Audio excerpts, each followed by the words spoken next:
మీ అందమైన ప్రయాణం ప్రారంభించండి. 49 మీ తల్లిదండ్రులు కావాలనే కలలను సాకారం చేయడానికి సహాయపడుతుంది.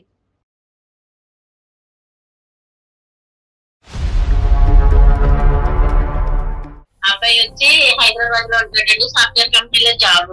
ఒక్కడే అబ్బాయా మీకు? అవునండి. ఇప్పుడు మా అబ్బాయి పెళ్లి చేసుకోమంటే చేసుకోవాలంటున్నాడండి. నాకు ఒంట్లో బాగోదు అంతంత మాత్రమేనండి. ఏదో 4 లక్షలు వేద్దామని చూస్తున్నాను. ఏ సంబంధం తీసుకొచ్చిన అసలు ఏమీ చేసుకోవాలంటున్నాడండి. 3 నెలలు పోతున్నాడండి. వచ్చినప్పుడు పెళ్లి సొద్దిలోకి ఇంట్లో సామాన్లన్నీ నేల తీసుకుంటున్నాడండి. వయసులో ఉండేటప్పుడు వచ్చే సంబంధాలన్నీ ఆ వంక ఈ వంక చెప్పి పడేసింది. ఒక్కటి రాని ఇలా లవ్ చేసిన అమ్మాయిని కూడా ఒప్పుకోవాలా. ఆ అమ్మాయి నా ఇంటి ఎదురుగానే దిగింది. 6 అడుగులు ఎత్తున్న అమ్మాయిని తెచ్చి నాకు కడుతుంది. మొన్నేమో సంబంధాలను పట్టుకెళ్తే అంకుల్ అంటుంది ఆ అమ్మాయి. ఏడ సార్ ఎలా పోతాను నేను సంబంధాలకు? నా ఏజ్ ఎంత సార్? 20 ఉండేటప్పుడు వచ్చాను పెళ్లి. ఇప్పుడు 30-40 వచ్చేస్తుంది దగ్గరలో. ఇంకెప్పుడు సార్ నేను పెళ్లి చేసుకుని పిల్లలు ఎప్పుడు కట్టాను? నా బతుకు అయిపోయింది. ఇంకా బతుకు అయిపోయాక పెళ్లి అయితే నాకు అర్థం కాదు సార్. అతని ఆవేదన అతనిది. 40 సంవత్సరాలు వచ్చిన వాళ్ళు కూడా పెళ్లి చేసుకుంటున్నారు. 2 పిల్లలు ఉన్న అమ్మాయిని తెచ్చి ఈ అమ్మాయిని పెళ్లి చేసుకోమంటుంది. అలా ఆయన చచ్చిపోయాడంటే నన్ను చేసుకోమంటుంది. కొన్ని సరితూగే సంబంధం అనేది తీసుకురండి. ఆంటీల్ని అంకుల్ని వీళ్ళందరినీ తీసుకొచ్చి. మొన్న వెళ్ళేటప్పుడు ఏమన్నది ఆమె? తీసుకోండి ఎందుకు ఎదురుగా దాన్ని చూస్తే నాకు మెంటల్ వచ్చేస్తుంది. ఎవరు ఇంటి ఎదురుకుండా వచ్చిందంట సార్.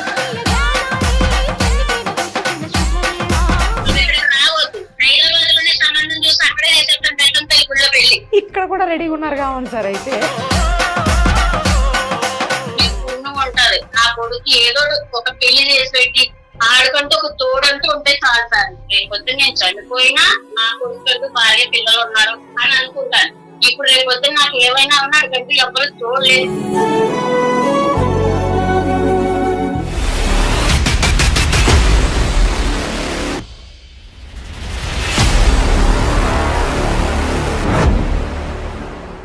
సుమన్ టీవీ అందమైన జీవితం కార్యక్రమానికి స్వాగతం. ప్రస్తుతం మనతో పాటు ఉన్నారు ప్రముఖ సైకియాట్రిస్ట్ డాక్టర్ కళ్యాణ్ చక్రవర్తి గారు. డాక్టర్ గారు నమస్తే అండి. పద్మ అని ఒక పెద్ద ఆవిడ మనకి మెయిల్ చేశారు సార్. కొడుకు గురించి ఆవిడ చాలా ఆవేదన చెందుతున్నారు. ఎందుకు ఏంటి ఆవిడ మాటలోనే విందాం. Sure madam. హలో అమ్మా, నమస్తే అమ్మా. పద్మ గారేనా? అవునండి. ఎవరండి మీరు? అమ్మా నేను నిరుపమ, సుమన్ టీవీ అందమైన జీవితం కార్యక్రమం నుంచి కాల్ చేస్తున్నాను. మీరు మాకు మెయిల్ చేశారు కదా, అందుకనే ఫోన్ చేశానమ్మా. కానీ మీకు పెద్దవాళ్ళు కదా, మీకు మెయిల్ చేయటం ఎలా వచ్చింది? నాకు అదే అడుగుదాం అనుకుంటున్నా. అదే అనుకున్నాను. ఓకే ఓకే, వేరే వాళ్ళతో చేపించారా? సరే అమ్మా. మనతో పాటు డాక్టర్ కళ్యాణ్ చక్రవర్తి గారు కూడా ఉన్నారు. ఒక్కసారి మీకు అసలు ఏం కష్టం వచ్చింది, ఎందుకు మీరు మాకు మెయిల్ చేపించారు, ఆ వివరాలన్నీ చెప్పాలమ్మా ఇప్పుడు. సరేనా? నమస్తే పద్మ గారు. నమస్తే సార్. చెప్పండి అమ్మా. నా పేరు పద్మ అండి. అమ్మా. మా ఆయన గారు రీసెంట్ గానే తన పేరండి. అయ్యో. అబ్బాయి వచ్చి హైదరాబాద్ లో ఉంటాడండి. సాఫ్ట్వేర్ కంపెనీలో జాబ్. అబ్బా కాదు, ఒక్కడే అబ్బాయా మీకు? అవునండి. మీ వయసు ఎంత ఉండొచ్చు? బాబు వయసు ఎంత? బాబుకి 35 సంవత్సరాలండి. నాకు 56 సంవత్సరాలండి. ఓకే, చెప్పండి అమ్మా. ఇప్పుడు మా అబ్బాయి పెళ్లి చేసుకోమంటే చేసుకోవాలంటున్నాడండి. నాకు ఒంట్లో బాగోదు అంతంత మాత్రమేనండి. మా అబ్బాయికి కొంచెం ఏదో 4 లక్షలు వేద్దామని చూస్తున్నాను. ఏ సంబంధం తీసుకొచ్చిన అసలు ఏమీ చేసుకోవాలంటున్నాడండి. అంటే నేను చెప్పాలంటే చాలా మటుకు కారణం నేనేనండి. మీరు ఎలా కారణం అయ్యారు అతని పెళ్లికి కాకుండా ఉండటానికి? అంటే పోస్ట్ లోని చాలా సంబంధాలు వచ్చినాయండి. సంబంధాలు వస్తే నేనే కట్నానికి ఆశపడి ఈ సంబంధం కాబట్టి ఆ సంబంధం కాబట్టి ఇంకో సంబంధం ఏదో వస్తాయి అనేసి తొందరగా మేము ముందు కావాలండి. ఏంటంటే వాళ్ళకి ఇచ్చి కట్నంతో నేను ఇదవుతానని కాదండి. ఆడు అని పిల్లలు బాగుంటాడు కదన్న ఇది కొద్ది. మాకు ఇది ఊర్లో 3 కోట్ల బిల్డింగ్ ఉన్నది. హైదరాబాద్ లో మా అబ్బాయికి జాబ్ ఫ్లాట్ ఉన్నది. ఈ సంబంధం కాబట్టి ఏదో వస్తుందని ఆశకెళ్ళి నేను ఇది అవ్వానండి. ఆశ అత్యాశ అయింది. ఇప్పుడు కట్నం లేదు, పెళ్లి లేదు. ఓ సంబంధం చూసాం చుట్టాల అమ్మాయిని. ఇప్పుడే ఇంతలా ఉన్నది, రేపొద్దు నీళ్ళు పోసుకుని పెళ్లి అయిన తర్వాత ఇంకా ఇంత లావ్ అయిపోతుంది, నాకు వద్దు అన్నాడండి. లావ్ గురించి ఇచ్చేసాడు. లావ్ అన్నది వస్తున్నాడండి. సరేలేని మళ్ళీ కాకినట్లు వేరే సంబంధం చూసాం. ఆ అమ్మాయి హైట్ ఎక్కువ అన్నట్టు రేపొద్దు ఇద్దరు పక్క పక్కన నడుచుకుని వెళ్తే మీకు అప్పుడు మీ ఎత్తా అని అంటారు. ఆ సంబంధం వద్దన్నాడండి. ఇలాగే ఇంక ఏ సంబంధం చూసినా పిల్ల నల్లగా ఉన్నది అంటున్నాడు, చుట్టు లేదంటున్నాడు, ముక్కు బాగాలేదు అంటున్నాడు, కొల్లు బాగాలేదు అంటున్నాడు, ఇంకేదో ఉంటాడన్నాడు కానీ పెళ్లి అయితే చేసుకోండి అంటున్నాడు. ఇప్పుడు కట్నం బిజినెస్ అసలు లేనే లేదు. ఇప్పుడు కట్నం కాస్త గాలి కట్నం కూడా ఏమి లేదండి. ఏంటంటే నాకు ఒంట్లో బాగుంటలేదు, ఏదో ఇటు పెళ్లి చేసేటంటూ ఒక తోడు భార్య పిల్లలు ఉంటారని ఆశపడుతున్నాను. ఏది ఎప్పుడు ఉంటామో ఎప్పుడు పోతామో తెలియదు. ఉన్న రోజులన్నా ఆ పిల్లలతో గడుపుతారని నేను ఆశపడుతున్నాను. మిగతావన్నీ బానే ఉన్నాయమ్మా, ఉద్యోగం గానీ లేదంటే అన్ని ఓకే. పెళ్లి ఊసెట్టినప్పటికి ఎప్పుడు నెలలు అయితే నెలకి వచ్చి పోడండి. ఇప్పుడు 2 నెలలకి ఏకంగా ఇప్పుడు 3 నెలలకు వస్తున్నాడండి. వచ్చినప్పుడు పెళ్లి సొట్టేటోడికి ఇంట్లో సామాన్లన్నీ నేలకేసుకుంటేస్తున్నాడండి. దేవత్వం చేసేస్తున్నాడు, వెళ్ళిపోతున్నాడు. పెళ్ళన్నా ఊస్తే వెనక్తో లేదండి. నేను మీ ప్రోగ్రాలు కూడా నేను చాలా చూసాను. మీరు కౌన్సిలింగ్ అయ్యిస్తారు, పంపుతారు, ఏం చేస్తారో ఎలా చేస్తారో నాకు తెలియస్తారు. మీకు పుణ్యం ఉంటారు. నా కొడుకు ఏదో ఒక పెళ్లి చేసి పెట్టి ఆడుకుంటూ ఒక తోడంటూ ఉంటే చాలు సార్. ఇప్పుడు ప్రస్తుతం ఏమన్నా సంబంధం ఉందమ్మా, రెడీగా ఏమన్నా ఉందా? అంటే సార్ సంబంధాలు ఉన్నాయి సార్, అబ్బాయి ఒప్పుకుంటే చాలు. ఉన్నాయి కానీ చూడటానికి కూడా ఇష్టపడట్లేదు. ఇదివరకైతే ఫోటోలు గట్రా చూసేవాడు, ఇప్పుడు అవి కూడా చూడటానికి తనేమంటున్నాడంటే నేను అంకిల్ లాగా ఉంటాను, నాకేమో చిన్నపిల్లలు అంటున్నారు, అంకుల్ అంటాను. ఏ వయసు చేసుకున్నాడంటే ఇప్పుడు ఏ వయసులో వాళ్ళు ఆ వయసులో దొరుకుతారని దొరకన్నాడు. మరీ చిన్నపిల్లలు తీసుకొచ్చి మనము చేస్తాం, ఆడి వయసు దగ్గర ఉన్నాయి మనము చేస్తాం. అది ఒప్పుకోవాలి కదండి. ఈ అబ్బాయి నాకు పెళ్ళొద్దు, ఏ పిల్లలు లేకపోతే బతకలేమా, ప్రశాంతంగా ఉండేవా, ఏదో ఒకటి నా ఆశ ఎలా తీరుతుంది సార్? నా తప్పైంది అంటున్నాను కదా, నా ఆశ ఎలా తీరుతుంది? అది 4 లక్షల రూపాయలు వేసేసాను అనుకోండి, రేపొద్దు నేను చనిపోయినా నా కొడుకు భార్య పిల్లలు ఉన్నారు అని అనుకుంటాను. ఇప్పుడు రేపొద్దు నాకు ఏమైనా ఉన్నాడు కంటే ఎవరు చూడలేదు. ఉంటారు అందరూ తినేసి పోయి వాళ్ళే, మన కష్టపడితే చూసి వాళ్ళు ఒక్కరు ఉండరు. అది 110% మనిషికి మనిషి తోడు కావాలి, కుటుంబం అనేటటువంటిది పెరగాలి, వంశోద్ధారకుడు ఉండాలి అనేది మాటలు మంచి మాటలే. కానీ రేపొద్దున బలవంతంగా పెళ్లి చేస్తే కనుక ఇష్టం పెళ్లిలో ఇతను ఇబ్బంది పడి ఆ అమ్మాయి ఇబ్బంది పడి మళ్ళీ ఏకాక అయ్యే పరిస్థితి ఉంది కదా. మరి అప్పుడు అది కూడా మనం ఆలోచించాలి కదా. మీరేమొచ్చి నా ఆరోగ్యం బాగాలేదు, 4 అక్షంతలు ఆరోగ్యం బాగాలేదు చెప్పాలని నచ్చట్టిలో చెప్తే ఎన్నోళ్ళది ఎవ్వరు ఉండరు. మీరు ఎంతో మందికి చెప్పారు, ఎంతో మందిని కలిపారు, నేను చూశాను కదా సార్. అలాగే కొన్ని మంచి మాటల మీద అలా కాదు ఇలా కాదని మాట్లాడితే 4 ఆడు ఎదురుకుంటా 4 తిట్టినా పర్వాలేదండి, నేను ఏం అనుకోను. తిట్టాలన్నా కూడా తిట్టలేం కదమ్మా. మీరు అనుకున్న దాంట్లో ఏముంది? ఆ అబ్బాయికి ఎక్కడో లోపల మీ మీద ఒక కోపం ఉందంటే వచ్చినప్పుడు సంబంధాలు వయసు ఉన్నప్పుడు మీరు కట్నం కానుక అని చెప్పి పోస్ట్పోన్ చేసి మంచి సంబంధాలు వెనకేస్తారు. కాబట్టి ఇప్పుడు వచ్చేటటువంటి పొడవు పొట్టి లావు ఈ బేసిస్ మీద చాలా మటుకు ఆడేసి అడగొట్టుకున్నాడండి. నేను నా తప్పున్నాను కాదంటలేదు, వచ్చిన సంబంధాలు కొన్ని ఆడేసి అడగొట్టుకున్నాడు. సర్లే అమ్మా, ఇప్పుడు చూద్దాము, ఒకసారి అతనితో కూడా మాట్లాడదాం. అబ్బాయి పేరేంటి పద్మ గారు? పవన్ అండి. పవన్. ఓకే, ఒకసారి మీకు కలపటం వస్తుందా కాన్ఫరెన్స్ కాల్? మా పక్కన ఉన్నాడు, కలపమంటాను. కలపమనండి అమ్మ ఒకసారి. The person you are speaking with has put your call on hold. Please stay on the line. Hello బాబు. చెప్పమ్మా. సారు మాట్లాడతారు, ఒకసారి మాట్లాడమ్మా. ఎవరా సారు? ఎందుకు?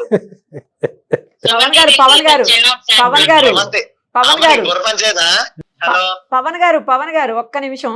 ఆవిడికి పాపం చెప్పడం రాలేదు. మేము సుమన్ టీవీ అందమైన జీవితం కార్యక్రమం నుంచి నేను నిరుపమ, మనతో పాటు ఉన్నారు డాక్టర్ కళ్యాణ్ చక్రవర్తి గారు కూడా. మీ అమ్మగారు మాకు మెయిల్ చేపించారు పక్కింటి వాళ్ళు. బయట అమ్మ నీకేం బుర్రపంచేదా బాబు?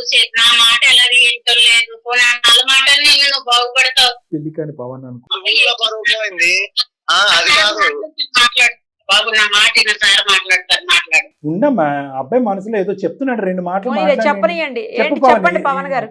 మీ అమ్మగారి మీద ఏదో ఊర్లో పరుగులు పోయిందండి. మీ ప్రోగ్రామ్ వచ్చామనుకోండి అందరికి తెలిసిపోద్ది ఇవన్నీ. అదేం కాదులే నాన్న, నువ్వు చూసుంటావు మన ప్రోగ్రామ్స్, చాలా సందర్భాల్లో చెప్పాము. ఇక్కడ నా ఏజ్ అంతా మా అమ్మ చూసే పనులు ఏందో నాకు అర్థం కావట్లేదు సార్. వయసులో ఉండేటప్పుడు వచ్చే సంబంధాలు అన్ని ఆ వంక ఈ వంక చెప్పి పడేసింది. ఒక్కటి రాని ఇలా లవ్ చేసిన అమ్మాయిని కూడా ఒప్పుకోవాలా. ఆ అమ్మాయి నా ఇంటి ఎదురుగానే దిగింది. రోజుకో సంబంధం తెస్తుంది సార్. 6 అడుగులు ఎత్తున్న అమ్మాయిని తెచ్చి నాకు కడుతుంది. మొన్నేమో సంబంధాలను పట్టుకెళ్తే అంకుల్ అంటుంది ఆ అమ్మాయి. ఏడ సార్ ఎలా పోతాను నేను సంబంధాలకి? నా ఏజ్ ఎంత సార్? 20 ఉండేటప్పుడు వస్తాను పెళ్లి, ఇప్పుడు 30-40 వచ్చేస్తుంది దగ్గరలో. ఇంకెప్పుడు సార్ నేను పెళ్లి చేసుకుని పిల్లలు ఎప్పుడు కట్టాను? నా బతుకు అయిపోయింది. ఇంకా బతుకు అయిపోయాక పెళ్లి అయితే నాకు అర్థం కాదు. పాపం సార్, అతని ఆవేదన అతనిది. కాదు నాన్న, నువ్వు అలా అంటుంటే మేము ఏం మాట్లాడలేకపోతున్నాం, ఒకళ్ళు అంకుల్ అని ఒకళ్ళు ఆంటీ అని. సరే అవన్నీ కాదు, ఎలా సార్ అది? ఆ చిన్నపిల్లని చేసుకుంటే రేపు ఏమంటున్నావు నువ్వు ఊరంతా? వయసుకు తగ్గ 40 సంవత్సరాలు వచ్చిన వాళ్ళు కూడా పెళ్లి చేసుకుంటున్నారు. ఆ చేసుకున్నారు. వయసు కూడా బాగానే 20 సంవత్సరాలు ఉండేటప్పుడు ఒప్పుకోలేదు. చేసుకున్నాక ఏమైంది? ఉండమ్మా ఏదో మొన్న చెప్తున్నా. సార్ ఇద్దరు పిల్లలు ఉన్న అమ్మాయిని తెచ్చి ఈ అమ్మాయిని పెళ్లి చేసుకో అంటుంది. అలా ఆయన చచ్చిపోయాడంటే నన్ను చేసుకోమంటుంది. నిన్ను పెళ్లి ఏం సార్ ఇది? చేసుకోమంటారా? అలా కాదు నాన్న, ఏదో ఒకటి పెళ్ళైతే చాలు అన్నట్టు ఉన్నట్టుంది ఆవిడ. అమ్మ తొందరపాటు, అసలు అమ్మ గుర్రం మీద స్వారీ చేస్తుంది. అలా కాదు పద్మ గారు, బాబు చెప్పేటటువంటి దాంట్లో కొద్దిగా అబ్బాయి మంచి సాఫ్ట్వేర్ ఉద్యోగము, 1,50,000 ఎంతో శాలరీ వస్తుంది, హైదరాబాద్ లో గౌరవంగా బతుకుతున్నాడు. పోనీ సరితూగే సంబంధం తీసుకురండి, ఈ ఆంటీల్ని అంకుల్ని వీళ్ళందరినీ తీసుకొచ్చి. చేసుకుంటారంటే నేను ఏదన్నా ఉన్నాయి సార్ సంబంధాలు చేసుకుంటారని అనాలి కదా. ఇప్పుడు ముసలోళ్ళు ఉన్నారు, వండి పెట్టి వాళ్ళు ఎవరో లేరనేసి ముసలోళ్ళు భార్య చనిపోయిన వాళ్ళే 2 పెళ్లి 3 పెళ్లి చేసేసుకుంటున్నారు. ఈడు వయసులో ఉన్నవాడు ఈడు చేసుకున్నది అని నాకు అర్థం కాలేదు. నేను ఎప్పుడు చిన్నపిల్లడినే, నా వయసు 37. నన్ను చిన్నపిల్లడు అంటారు. సంబంధం పిల్లలంటే ఎందుకు పిలుస్తారు? పెళ్లి చేసుకున్నాక రంగులను పిలుస్తారేంటి? మొన్న వెళ్ళేటప్పుడు ఏమన్నది ఆమె? అంకుల్ టీ తీసుకోండి. ఏ టైం ఆ సార్ చెప్పిన తిండి బాబు నా మాట విను. ఏ తిన అమ్మ నాకు చెప్తున్నాను, మెంటలు తెప్పించు నాకు. అయితే నేను చచ్చిపోయినా నీకు ఓకేనా? అందుకే ఇంటికి రాను, రాబోద్దు ఇట్లా నాకు ఇంటికి ఇంటికి వస్తే అన్ని పగలగొట్టేస్తున్నావు. రాగానే మళ్ళీ కట్నాలు అనుకుంటూ బతికావు కదా, ఇప్పుడు నెలకు 2 లక్షలు ఇస్తున్నాను తీసుకో. నేనేం చేసుకుంటాను? ఆ డబ్బులు నీకు పిల్లవాళ్ళు పిల్లలు ఉండాలి, భార్య ఉండాలి. నేను ఇప్పుడు ఇంటికి వస్తా ఎదురుగా దాన్ని చూస్తే నాకు మెంటలు వచ్చేస్తుంది. లవరు ఇంటి ఎదురుగుండా వచ్చిందంట సార్. కాదు ఎవరు సార్ నేను లవ్ చేశాను సార్ అది ఇది అని చెప్పి సంబంధం క్యాన్సిల్ చేసేసింది. ఇంకా అమ్మాయి ఎదుర్కొంటే లైవ్ లోనే ఉందా? అమ్మాయి ఇంకా లైవ్ లోనే ఉంది ఎదుర్కొంటే. మా ఇంటి ముందు ఆయన పెళ్లి చేసుకున్నాడు. నేను ఇంటికి వెళ్తే ఆ మొహం ఎట్లా చెప్పమంటారు? ఒక ½ ఇంచులో మిస్ అయ్యా. సరే అందుకు ఇంటికి వెళ్ళట్లేదు అంటున్నాడు. అంకుల్ అంటే ఇంకా 2 నిమిషాలు అక్కడ నిలబడలేదు సార్. నేను మళ్ళీ వచ్చి కూర్చోమంటారు. నాకు పనికిమాలలో ఉన్నా. బాబు నువ్వు ఒక పని చేయి బాబు, నువ్వు ఇక్కడికి రావద్దు. హైదరాబాద్ లోనే సంబంధం చూసి అక్కడే చేసేస్తాను పెద్దంతల్లి గుళ్ళో పెళ్లి. ఇక్కడ కూడా రెడీ ఉన్నాడు సార్. అయితే పెళ్లి ఆ పెళ్లి దృష్టిలో పెళ్లి పెళ్లి పెద్దంతల్లి గుడిలో చేసేది అంటే నేను ఏదో విధంగా నీకు ప్రశాంతంగానే బతుకుతున్నాను. ప్రశాంతంగా తిను, నలుగురు పైన ఉన్నంత రోజులు ఓకే. నీకు రేపు పొద్దున తోడు ఎవరుంటారు? నీకు ఒంట్లో బాగోలేదు. తెలియదు. ఆ సార్ చెప్తే ఏంటో, నా సార్ ఎంతో మంది చెప్పి ఎంతో మందిని కలిపారు ఆయన. వీడియోలు నేను చూస్తాను, కాదనట్లా మంచిగానే చెప్తారు. కానీ ఇప్పుడు నా ఏజ్ అది కాదు కదమ్మా. నువ్వు ఎక్కడికి వెళ్ళినా ఉపయోగం ఉండదు. 37 సంవత్సరాలు ఎక్కువ ఏం కాదు పవన్. నా మాట నా సార్ చెప్పినట్టు ఇంకోని ఆ సార్ చెప్తారు. అమ్మ నువ్వు అమ్మవి, నేను ఎంత పెద్దోడినైనా నీకు చిన్నోడిని. అంకుల్ అన్న వాళ్ళకి తెలుసు, మొహం మీద ఉమ్మేసిన వాళ్ళకి తెలుసు. నవ్వుతున్నారు అటు చూసి ఇటు చూసి. ఇదిగో సార్ ఇలాగే మాట్లాడుతున్నారు పద్మ గారు ఏం మాట్లాడండి మీరు ఇందాక అన్నారు కదా పెళ్లి గారు. పవన్ ఇది నాన్న హాస్యం తర్వాత ఒక్క 2 నిమిషాలు విన్నానా? అమ్మ పద్మ గారు మీరు 2 నిమిషాలు ఓపి పడతానంటే నేను బాబుతో మాట్లాడతాను. ఒకటి ఇప్పుడు మీరు పెళ్లి అని చెప్పి అతని జీవితం మీద పెళ్లి అంటేనే విరక్తి, పెళ్లి అనే పదం అంటేనే వాంతి అయ్యేటట్టుంది. ఆ పరిస్థితి తీసుకొచ్చారు. ఇలాంటి పిల్లల్ని బలవంతంగా తీసుకెళ్లి కట్టబెడితే కనుక 3-4 ముచ్చట అవుతుందమ్మా. అక్కడ అనవసరంగా తర్వాత కోర్టులు డైవర్సులు అని చెప్పి కొట్టుకు సావాలి. ఇంకొకటి జీవితం ఎందుకు అంత అబ్బాయిని మరీ అంత రేపో మాపో మీకేదో ప్రాణాలు హరించిపోయేటట్టు, రేపో మాపో ఏదో ఉపద్రవం వచ్చేటట్టు మాట్లాడుతున్నారు. ఆగండి, పెళ్లి ఎంత ఇంపార్టెంటో రేపొద్దున పెళ్లి చేసుకున్న తర్వాత ఆ పెళ్లిని కాపాడుకోవటం కూడా అంత ఇంపార్టెంట్. ఈరోజు మీరు బ్లాక్ మెయిల్ చేసి భయపెట్టి కింద మీద పడి కొట్లాడుకుని అతను టీవీలు ఫోన్లు పగలగొట్టి పెళ్లి చేసుకుని ఎవరిని ఉద్ధరిద్దామని అంతేనా? పెళ్లి అయిపోవాలి, అక్షింతలు వేసేయాలి, ఒక మనవడిని ఎత్తేసుకోవాలి, అంతేనా కాన్సెప్ట్? అంత ఈజీ కాదమ్మా. ఆ అబ్బాయిలో అసలు ఆవగింజ అంత పెళ్లి మీద ఒక రెస్పెక్ట్ గౌరవం కూడా ఇదివరకు ఉండేది, పోయింది. మీరు అప్పుడేమొచ్చి కొలమానం చేశారు, తూకం వేశారు. అప్పుడు కులం అన్నారు, గోత్రం అన్నారు, కట్నం అన్నారు. ఆ అబ్బాయికి పెళ్లి వయసు ఉన్నప్పుడు ఇష్టపడినప్పుడు ఇష్టమైనటువంటి అమ్మాయికి చేయలేదు. ఇప్పుడు కళ్ళెదురుగుంటా ఆ అమ్మాయి ఎదురింటి అతనితో హ్యాపీగా పెళ్లి అయిపోయింది. వాళ్ళకి 2-3 పిల్లలంట. ఇక్కడ ఇతను కడుపు కాలిపోదా? మీ ఇంటికే రావటం మానేశాడు అతను. మీరు పెద్దవాళ్ళు అసలు మీరు పట్టిన కుందేలకు 3 కాళ్ళు అంటే 3 కాళ్ళు. అప్పుడేమైపోయింది ఇంగితం ఆలోచన? అప్పుడు ఈ అబ్బాయి భవిష్యత్తు గురించి ఆలోచించలేదా? ఎందుకమ్మా తల్లిదండ్రులు ప్రతిదాన్ని చోట పిల్లల్ని ఏదో పావుల్లాగా వస్తువుల్లాగా వాడుకుంటారు? మీరు అనుకుంటే పెళ్లి, మీరు వద్దనుకుంటే పెళ్లి కాదు. మీకు కావాల్సిన కోడలు కావాలి, వద్దనుకుంటే వద్దు. ఇంతేనా? బాగా చెప్పారు సార్. సరేలే, ఇప్పుడు అమ్మను కూడా అనేది ఏముంది నాన్న చనిపోయి సంవత్సరంన్నర అయింది, ఆ బాధలో కూడా ఆవిడ ఉంది. అవును. ఏదో షుగర్ బీపీ ఏవో ఉన్నాయని చెప్పి మెయిల్లో పెట్టింది, ఆరోగ్య పరిస్థితి కూడా అంతంత మాత్రం ఉంది, గుండె జబ్బు కూడా ఉందని సార్ నేను నెలకు 1,00,000 పంపించి ప్రశాంతంగా ఊర్లో, సార్ మాది పల్లెటూరు, ఓ 10,000 ఇస్తే ఇంటి చాకరీ అంతా చేసేటోళ్ళు ఉన్నారు, ఎక్కడెక్కడికో పట్టణాలకు పోయి 10,000 చేస్తున్నారు సార్. 10,000 ఇచ్చాయి, 90,000 నీ దగ్గర పెట్టుకో. అంటే పనులు సొంతోళ్ళు పనోళ్ళు ఒకటైతారా? పవన్ పనులు పెట్టుకునే స్తోమత ఉంటే పెళ్లిళ్ళు అక్కర్లేదా, భార్య పిల్లలు అక్కర్లేదా, కోడళ్ళు అల్లుళ్ళు అక్కర్లేదా? అంటే డబ్బులతో అన్ని కొనేసుకోవచ్చు. నేను కాదనట్లేదు సార్, నా ఏజ్ ఇప్పుడు ఎంత సార్? ఇంకో పవన్ 10 సంవత్సరాలు అయితే నా బతుక అయిపోయినట్టే సార్. ఈ 10 సంవత్సరాల్లో ఎప్పుడు పిల్లల్ని అంటాను, ఎప్పుడు వాళ్ళకి ఇంకా వాళ్ళకి ఎవరు ఉంటారు సార్ నేను లేకుండా? నువ్వు 57కి మీ అమ్మగారి వయసు అయిపోయింది అంటున్నావు, నువ్వు 37కే నీ వయసు అయిపోయింది అంటున్నావు. బిలే ఉన్నారు తల్లి కొడుకులు, అది కాదు కదా 37 ఏంటి? 37కి ఎందుకు అంత నువ్వు అంత ఇది అయిపోతున్నావు? చాలా మంది 34, 35, 36, 37 కూడా చేసుకుంటున్నారు. ఎటొచ్చి అమ్మకు వచ్చిన తొందరపాటు ఏంటంటే ఫిల్టర్ చేయకుండా ఎవడు దొరికితే వాడిని తీసుకొచ్చి అమ్మాయిని తీసుకొచ్చేసి క్యూలో పెట్టేసేటప్పటికి నీకు అసహ్యం కలుగుతుంది. అమ్మ అసలు మ్యాచింగ్ చూడట్లేదు, ఆవిడకున్న తొందరపాట్లు ఏంటంటే సార్ పెళ్ళే 3 పిల్లలు ఉన్నారు సార్, ఆమెకి తీసుకొచ్చి చేసుకో అంటుంది. మరీ టూ మచ్ అమ్మ పద్మ గారు, అసలు కరెక్ట్ గా లేదు. మంచి ఆమె, నేను వాళ్ళ ఇంటికి వెళ్తుంటాను అప్పుడప్పుడు. ఎట్లా సార్ అనేది అమ్మ పద్మ గారు? ఒకటి ఇప్పుడు నేనేమంటున్నానంటే అమ్మ చూడండి, చిన్నపిల్లలు కొంతమంది ఉంటారు, స్కూల్ అంటే భయం అంటారు. తల్లిదండ్రులు ఏం చేస్తారు, అరే స్కూల్కి ఎప్పుడు వెళ్తావు, ఇప్పుడు వెళ్తావు, రేపు వెళ్తావు, ఎల్లుండి నుంచి వెళ్తావు అని చెప్పి స్కూల్ అంటే కనుక కొన్ని 2-3 రోజులు పోయిన తర్వాత, ఒక 2-3 వారాలు పోయిన తర్వాత అది స్కూల్ అంటేనే వాంతి అవుతుంది. అలా చేస్తారు మీరు పెళ్లి గురించి. అంటే పెళ్లి అనేటటువంటిది ఒక అసహించుకుని ఏవగించుకుని పెళ్ళే వద్దు అనే సబ్జెక్ట్ కాదు ఈ అబ్బాయి. పెళ్లి కాని ప్రసాద్ అలాగే ఏదో పెళ్లి కాని పవన్ అని అతను అనుకుంటున్నాడు కదా, ఆ క్యారెక్టర్ కానే కాదు.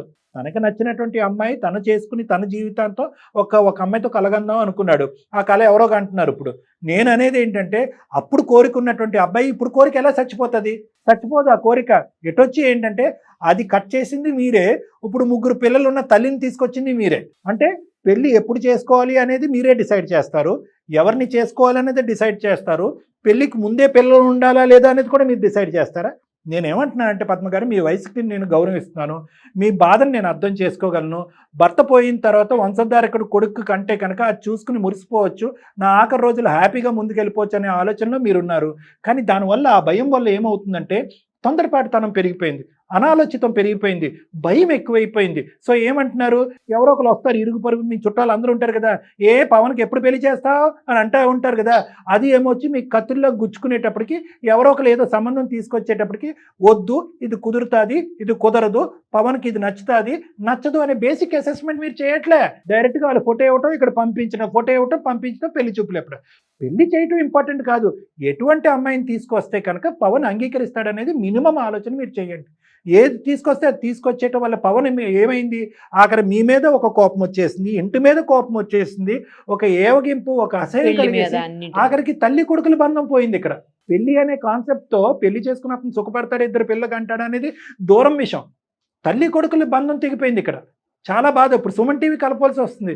నువ్వు ఫోన్ చేస్తేనే అమ్మ తిన్నావా, బాగున్నావా, ఆరోగ్యం ఎలా ఉంది అనే మాటలు ఇద్దరు వైపు అడుక్కోకుండా, అరే బాబు సంబంధం తీసుకొచ్చాను పెళ్లి చేసుకుంటాం అనే మాట ఒకటే అతను వినిపించేటప్పటికి అసలు మీ ఫోనే ఎత్తట్లేదు, మీ మొహమే చూడట్లేదు, మీ ఊరే రావట్లేదు. ఇదేనమ్మా పెళ్లి చేసి మనం ఉద్ధరించేది. కాబట్టి నేను అనేది ఏంటంటే పద్మ గారు, నేను ఇంకో 2-3 మాటలు పవన్తో మాట్లాడే ముందు మీ మనస్సాక్షి మీద మీరు చెయ్యేసుకుని అనవసరంగా నేను తొందరపడను, కొంతకాలం దీనికి ఒక వ్యవధినిస్తాను, కొంతకాలం అంటే కనుక ఇంక 3 సంవత్సరాలు నన్ను కాదు, కొంతకాలం ఈ టాపిక్ తప్ప కొన్ని వారాలు, కొన్ని నెలల పాటు ఈ టాపిక్ తప్ప ఒక తల్లి కొడుకులు సర్వసహజంగా మాట్లాడుకునే మిగతా టాపిక్లు అన్నీ మాట్లాడుకోండి. బాబుని ఇంటికి రానివ్వండి.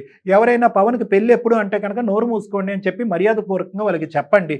ఇదే సబ్జెక్టు మీద ఏ డిస్కషన్ మీ ఇద్దరి మధ్యన కానీ, మీ ఇరుగు పొరుగు మధ్యలో కానీ, మీ చుట్టాలలో కానీ జరగకూడదు. కొంతకాలము వ్యవధినివ్వండి, గ్యాప్నివ్వండి, బాబుని సేద తీరనివ్వండి, ఊపిరి పీల్చుకోనివ్వండి ప్లీజ్. ఇది నా విన్నపం. ఇది నెంబర్ 1. పవన్, నాది ఒకటే మాట నాన్న, అమ్మది అభద్రత అనుకో, భయం అనుకో, అనాలోచితం అనుకో, ఏదన్నా అనుకో, I don't know what that is. నాన్నగారు ఈ మధ్యనే చనిపోయారు, పదే ఆ మాట అంటున్నాను, బాధపడు. దాంతో ఏంటంటే అమ్మకి ఇన్సెక్యూరిటీ, అభద్రత భావం పెరిగిపోయింది. ఏమో నేను చూడకుండానే ఒక పెళ్లి, ఒకటే ఒక కొడుకు కదా, 10 మంది ఉంటే 9 మంది పెళ్లి అయింది. అప్పట్లో నచ్చింది చేసేయంటే ఒప్పుకుందా నాన్న సరే నాన్న, పవన్ గతాన్ని తవ్వటం వల్ల నీ టైం వేస్ట్, నా టైం వేస్ట్, జరగబోయేది చేద్దాం. అమ్మ ఇప్పటి నుంచి కొన్ని రోజులు గ్యాప్ వరకు పెళ్లి అనేటటువంటి ప్రస్తావన తీసుకురాదు. తర్వాత నెంబర్ 1. నెంబర్ 2, దయచేసి నీ వయసును ఓవర్ ఎస్టిమేట్ చేయొద్దు. ఈరోజు కాళ్ళు చేతులు అన్నీ బాగానే కదులుతున్నప్పుడు అన్నీ బాగానే ఉంటాయి. రేపొద్దున నా అనేటటువంటి తోడు కావాల్సినటువంటి అవసరం ఉంది. పెళ్లి యొక్క ప్రాముఖ్యత గురించి నన్ను మాట్లాడమంటే కంటిన్యూస్గా ఒక 10 గంటలు మాట్లాడతాను.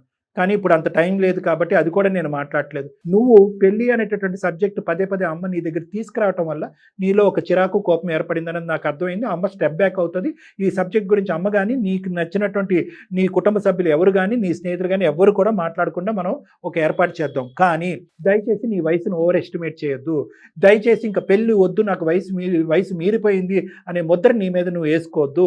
నీకు సరితూగేటటువంటి సంబంధం తీసుకొచ్చేటటువంటి బాధ్యత మీ అమ్మగారు రానున్న రోజుల్లో తీసుకుంటారు. ఒకప్పుడు ఆవిడకి అర్థం కానటువంటిది, బోధపడినటువంటిది, ఆలోచన లేనటువంటి పరిస్థితి వస్తాయి కనుక అటువంటి సంబంధాలు ఎంచేటటువంటి ప్రక్రియలో నేను కూడా ఇన్వాల్వ్ అవుతాను కావాలంటే. ఎందుకంటే అమ్మకి ఇప్పుడు సపోర్ట్ సిస్టమ్ ఎవరు లేరు.